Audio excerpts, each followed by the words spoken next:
Among hundreds of pictures on the platform, this one caught me at first sight. This picture seems to be a Chinese classical landscape garden.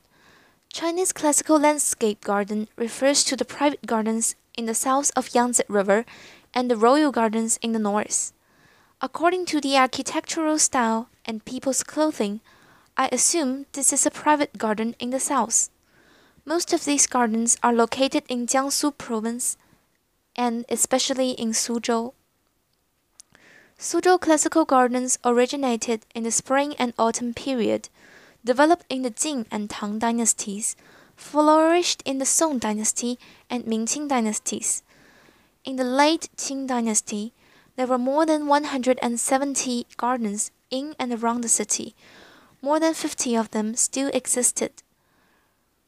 Suzhou Classical Garden is a combination of house and garden, which can be enjoyed, toured, and loved.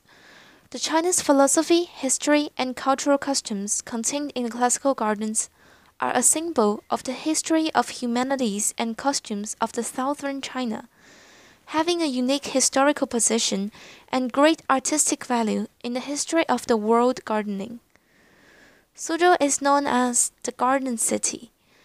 The classical gardens such as Zhuozhengyuan and Liuyuan have now become tourist attractions, contributing to the economic development and cultural heritage of Suzhou.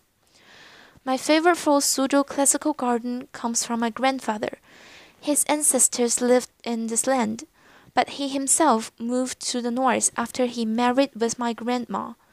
He told me stories about the family and made me feel close to the structures on the land. Among the gardens, my favorite is called the Lying Forest. In the garden lake, there are huge rockeries formed by Taihu Lake stones. You can feel the changes in scenery when you walk through them, feeling like being in nature, even in the center of the city. These are pictures I took in one of the Suzhou Classical Garden, and that is all of my sharing. If you have a chance, I would strongly recommend you to visit these fascinating Chinese classical gardens. And thank you for listening.